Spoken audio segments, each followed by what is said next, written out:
ശബരിമല ദ്വാരപാലക ശില്പത്തിലെ സ്വർണ്ണപ്പാളി അറ്റകുറ്റപ്പണിക്ക് കൊണ്ടുപോയതുമായി ബന്ധപ്പെട്ട ഹർജി ഹൈക്കോടതി ഇന്ന് വീണ്ടും പരിഗണിക്കും. മുൻ വർഷങ്ങളിൽ സ്വർണം പൂശിയതുമായി ബന്ധപ്പെട്ട കണക്കുകളിൽ അവ്യക്തതയുണ്ടെന്ന് കോടതി ചൂണ്ടിക്കാണിച്ചിരുന്നു. കൊച്ചിയിൽ നിന്നും നിതിൻ അംബുജൻ വിവരങ്ങളുമായി ചേരുന്നു. Nithin, good morning. പറയും.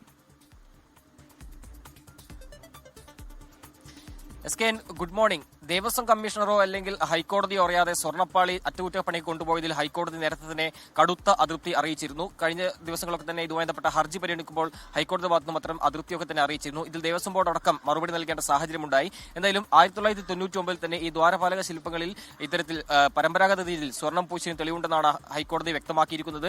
അതുകൊണ്ട് തന്നെ 2019 ഏത് സാഹചര്യത്തിലാണ് ഇത് അറ്റകുറ്റപ്പണിക്കായി കൊണ്ടുപോയതെന്നും അത്തരം ചോദ്യങ്ങളും ഹൈക്കോടതി ഭാഗത്തുനിന്നും ഉണ്ടായി. എന്തായാലും ഈ അറ്റകുറ്റപ്പണിയുമായി ബന്ധപ്പെട്ട് ചില സംശയങ്ങൾ എന്തായാലും ഹൈക്കോടതി ഭാഗത്ത് ഇപ്പോൾ പ്രകടിപ്പിച്ചിട്ടുണ്ട്. ഇതിലടക്കം ദേവസ്വം ബോർഡ് ഇന്ന് ഹർജി പരിഗണിക്കുമ്പോൾ മറുപടി നൽകുമെന്നാണ് പ്രതീക്ഷിക്കുന്നത്. എന്തായാലും എത്രയും വേഗത്തിൽ തന്നെ ഈ അറ്റകുറ്റപ്പണിയെ പൂർത്തിയാക്കി തിരികെ എത്തിക്കാനും ഈ സ്വർണ്ണപ്പാളികൾ തിരികെ എത്തിക്കാനും ഹൈക്കോടതി നിർദ്ദേശിച്ചിരുന്നു. എന്തായാലും ദേവസ്വം ബോർഡിന്റെ അടക്കം ഈ നടപടികളിൽ വലിയ സംശയം ഹൈക്കോടതി പ്രകടിപ്പിച്ച സാഹചര്യത്തിൽ ദേവസ്വം ബോർഡിലെല്ലാം തന്നെ വിശദമായ ഒരു മറുപടി പ്രതീക്ഷിക്കുന്നുണ്ട്. മാത്രമല്ല ഇതുമായി ബന്ധപ്പെട്ട് ഈ സ്വർണം പൂശിയ ഇടപാടിലെ രേഖകളടക്കം ദേവസ്വം ബോർഡ് സമർപ്പിച്ചിട്ടുണ്ട്. അതുമായി ബന്ധപ്പെട്ട് ചില ഈ ഇടപാടുകളിലെ ദുരൂഹതയും എന്തായാലും ഈ ഹൈക്കോടതി സംശയിക്കുന്നുണ്ട്. ഇതിലടക്കമുള്ള ഒരു വിശദമായി തന്നെ ഈ ഹർജി പരിഗണിക്കും. സ്വാഭാവികമായിട്ടും ഇതിൽ ദേവസ്വം ബോർഡിന്റെ മറുപടി എന്തായാലും നിർണായകമാണ്. ഇന്നിപ്പോൾ ഹർജി വീണ്ടും പരിഗണിക്കുമ്പോൾ ദേവസ്വം ബോർഡ് എന്താണ് ഈ വിഷയത്തിൽ ഈ ഹൈക്കോടതി ഇത്തരം അതൃപ്തിയൊക്കെ അറിയിച്ച സാഹചര്യത്തിൽ ഹൈക്കോടതിയിൽ മുമ്പാകെ ദേവസ്വം ബോർഡ് വിശദീകരിക്കുന്ന അല്ലെങ്കിൽ നൽകുന്ന മറുപടിയും ഏറെ നിർണായകമാണ്. എന്തായാലും ഇന്ന് രാവിലെ തന്നെ ഈ ഹർജി പരിഗണിക്കുമെന്നാണ് മനസ്സിലാക്കാൻ സാധിക്കുന്നത്.